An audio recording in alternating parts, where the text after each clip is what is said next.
Shalom, kita bertemu lagi di dalam pembelajaran buku ICM. Kita sudah menghabiskan bagian yang pertama dalam modul 1 ini, dan kita akan mulai belajar bagian yang kedua. Dan bab yang pertama yang bertajuk membentuk kehidupan doa yang efektif. Doa perlu bagi kehidupan rohani kita sebagaimana napas bagi kehidupan manusiawi kita. Kita tidak dapat hidup efektif bagi Tuhan tanpa kehidupan doa yang sehat, dan tentu kita tidak dapat menjadi efektif dalam pelayanan apapun bila kehidupan doa kita berhenti. Yang pertama, mengertikan sesuatu yang tidak bisa diartikan apakah doa itu. Sebelum kita mulai membahas beberapa prinsip dasar tentang doa, izinkan saya lebih dulu mengakui bahwa ada beberapa hal tentang doa yang saya ingin tetap menjadi misteri sampai kita akhirnya tiba dalam penampakan Tuhan yang sudah dekat, sebagaimana Alkitab mengajarkan, "Aku akan mengenal dengan sempurna seperti aku sendiri dikenal." Dalam 1 Korintus 13 ayat 12. Meskipun kita mungkin mengerti banyak hal tentang doa dan dapat mengajarkan banyak kebenaran yang luar biasa pada pokok bahasan yang menarik minat ini, beberapa aspek yang lebih dalam dan beberapa pertanyaan lebih sukar tampaknya tidak mempunyai jawaban yang memuaskan untuk bahagian kekekalan ini. Meskipun demikian, apa yang kita tahu cukuplah untuk membentuk dan melatih kehidupan doa yang efektif dan berbuah. Kehidupan doa semacam ini yang akan memampukan kita untuk mengasihi dan melayani Tuhan dengan segala kemampuan kita. Bagian E, doa pada dasarnya adalah kegiatan rohani. Doa adalah ekspresi roh kita kepada Tuhan yang adalah roh. Doa berarti penggabungan dan penyatuan roh kita dengan roh Allah. Doa adalah pertemuan yang mulia dan pergaulan yang akrab antara roh kita dan rohnya. Doa merupakan persekutuan suci dalam persaudaraan roh. Manusia rohani kita bersekutu dan bercakap-cakap dengan roh Allah, dan Dia bersama kita. Saya berharap saya bisa menekankan kebenaran ini untuk memastikan bahwa Anda memahami seluruhnya dan menghargainya. Doa bukan suatu kegiatan akal pikiran. Doa yang benar bukan buah pikiran manusia atau kekuatan akal. Meskipun akal dan pikiran tentu tetap harus dilibatkan dalam doa. Doa adalah penyatuan roh kita dengan roh Allah dalam kegiatan yang kolektif dari persekutuan rohani yang saling menguntungkan. Roh kita adalah pusat keberadaan kita. Roh manusia merupakan hati nurani manusia. Pada dasarnya kita adalah roh yang tinggal dalam tubuh jasmani dan dikendalikan oleh kekuatan pikiran kita. Jika roh Anda tidak bertemu dengan Allah untuk bersekutu dengan Dia, dan sebaliknya Dia dengan Anda, berarti Anda belum berdoa. Bagian B, doa adalah mendekat pada Allah. Yakobus 4 ayat 8, mendekatlah kepada Allah, maka Dia akan mendekat kepadamu. Saat berdoa kita datang terlepas dari semua keinginan, kegiatan, dan memusatkan seluruh perhatian kita pada Tuhan. Kesengajaan meninggalkan segala yang memerlukan dan menuntut perhatian kita itu tujuannya untuk meluangkan waktu bersama Tuhan. Tindakan ini kadang amat sulit bagi para pelayan, karena mungkin kita beralasan bahwa segenap hidup kita persembahkan bagi pekerjaan Tuhan dan hal-hal yang kita perhatikan memang berkenan kepadanya. Namun sangat menyedihkan bila kita sibuk melakukan pekerjaan Tuhan tapi hanya punya sedikit waktu atau bahkan tidak punya waktu untuk bersama Tuhan secara pribadi. Kondisi itu adalah jebakan halus dan amat berbahaya, menjatuhkan banyak pelayan yang tulus. Masalah ini merupakan bahaya kerja dalam pelayanan di mana kita begitu sibuk dalam pekerjaan Tuhan sehingga kita sungguh mengabaikan penyembahan kepada Tuhan secara pribadi. Kita menghabiskan begitu banyak waktu melayani Tuhan sehingga kita tidak ada waktu bersekutu dengan Dia. Bagian C, doa adalah meluangkan waktu yang berharga bersama Tuhan. Doa yang efektif tidak pernah bisa dilakukan dengan terburu-buru. Memang ada saat-saat luar biasa di mana doa dapat bekerja efektif dalam detik waktu yang sangat singkat. Ketika kita berteriak pada Tuhan dalam krisis mendadak dan Dia mendengar lalu cepat menjawab doa kita. Tapi sebagai aturan umum, berdoa memerlukan waktu dan seharusnya tidak tergesa-gesa.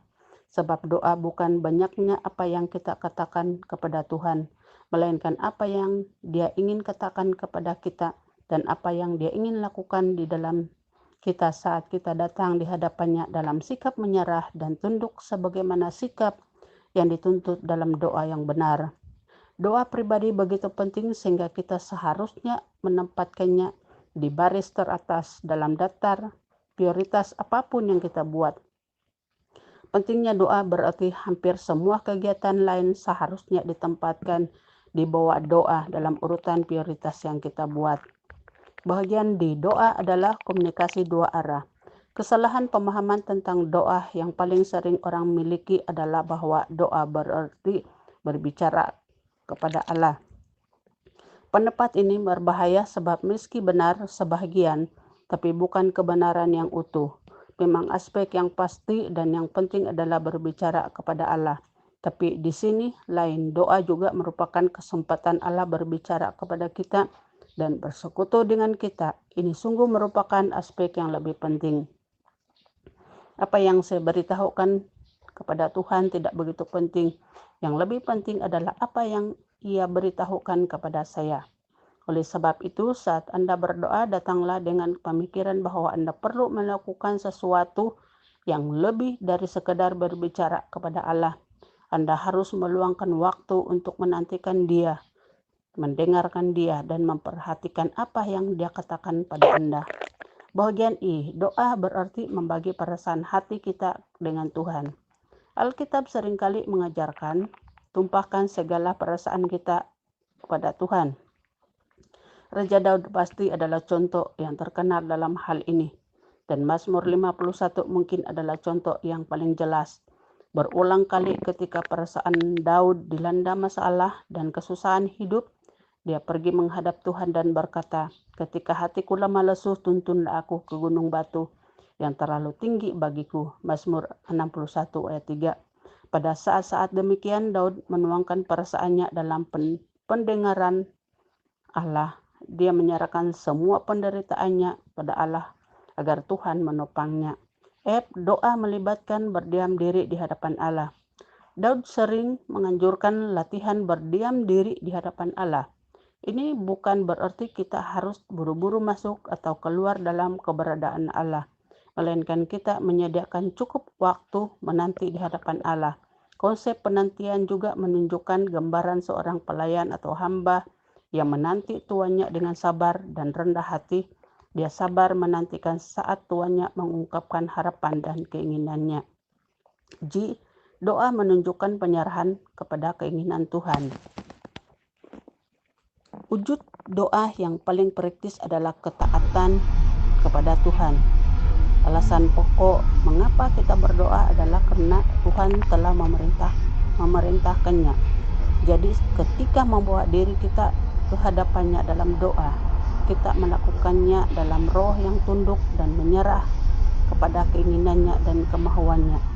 Jiwa kita diperbaharui penyerahan kepada Tuhan dan ketaatan kepada kemauannya. Nomor 2, mengapa kita harus berdoa? Karena Tuhan mengkehendaki kita bersekutu dengan Dia. Satu aspek yang terhebat dari rencana penebusan Allah adalah bahwa Allah yang Maha Kuasa yang mencipta dan memelihara alam semesta yang luas telah merendahkan diri untuk bersekutu dengan salah satu ciptaannya yang amat kecil. Allah yang kekal meluangkan waktu dan berusaha bergaul akrab dengan seseorang yang tidak begitu berarti seperti Anda dan saya. Dia tertarik pada setiap detik waktu kehidupan kita, berkeinginan berkomunikasi dengan kita tentang hal tersebut. Hal itu merupakan sumber ketakjuban saya yang tidak pernah hilang dan memperdalam rasa kagum saya. Bagian B, karena kita merendahkan diri kita saat kita berdoa. Doa adalah latihan rohani yang bermanfaat Karena saat menghadap Tuhan kita merendahkan diri serta mengakui keperluan kita akan Dia dan ketidakmampuan kita melakukan apapun yang berarti tanpa pertolongannya. Saat berdoa kita mengambil sikap seorang hamba di hadapan tuannya. Kita secara sadar merendahkan kedagingan kita dan segala kemampuan maupun hasil karya manusiawi kita serta menempatkan diri kita di kaki Allah dalam ketulusan penyerahan diri dan permohonan. Bahagian C, karena kita mendisiplin jiwa kita saat kita berdoa. Doa merupakan kegiatan rohani dan menuntut disiplin yang sungguh-sungguh atas kedagingan kita sehingga menyatu di dalamnya. Manusia lama tidak senang berdoa, maka keinginannya dan kecenderungannya harus didisiplin dan dibawa ke dalam penudukan untuk meluangkan waktu di hadapan Tuhan. Latihan kedisiplinan ini perlu bagi pertumbuhan dan perkembangan rohani kita. Latihan itu berguna untuk menolong kita mempertahankan sikap hormat yang tepat di hadapan Allah. Bahagian D, karena kita menyangkal diri kita saat kita berdoa. Saya yakin bahwa doa yang berarti seringkali memerlukan penyangkalan diri. Ada banyak hal yang kita rasa perlu kita lakukan daripada mengikatkan diri dengan doa. Sehingga untuk meluangkan waktu yang diperlukan dan memilih kesempatan berdoa, kita perlu menyangkal diri. Dengan bertindak demikian, kita memenuhi persyaratan yang Yesus buat bagi siapa yang ingin menjadi murid sejati. Bahagian F, karena doa adalah aspek penting dalam hubungan kita dengan Tuhan. Yesus sendiri selalu menjadi teladan terbaik dan tokoh dalam pelayanan doa. Catatan Alkitab tentang hidupnya di bumi menyatakan kesetiaannya bersekutu secara pribadi dengan Bapaknya.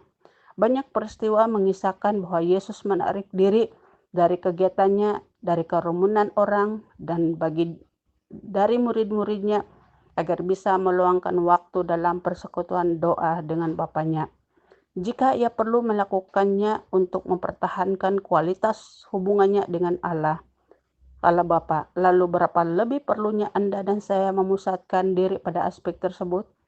Persekutuan akrab di dalam doa itu tidak bisa terlepas daripada perkembangan hubungan kita dengan Allah. Bahagian F, karena Tuhan memenuhi keperluan kita lewat doa.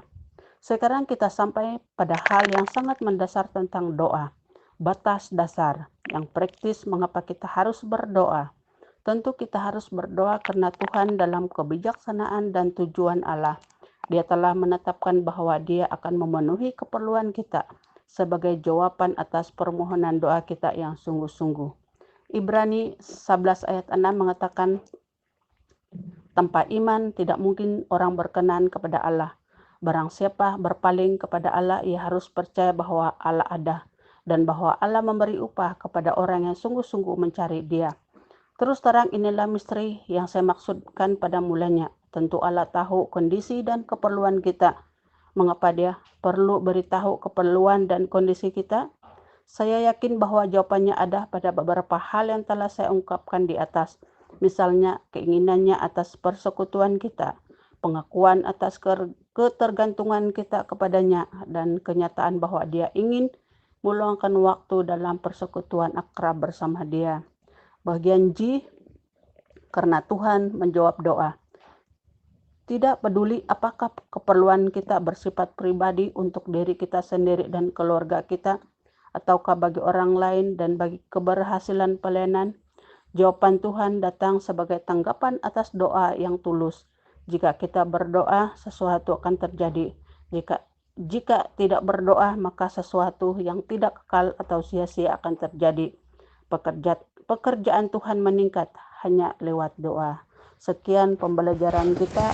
Kita bertemu lagi di dalam pembelajaran seterusnya. Shalom.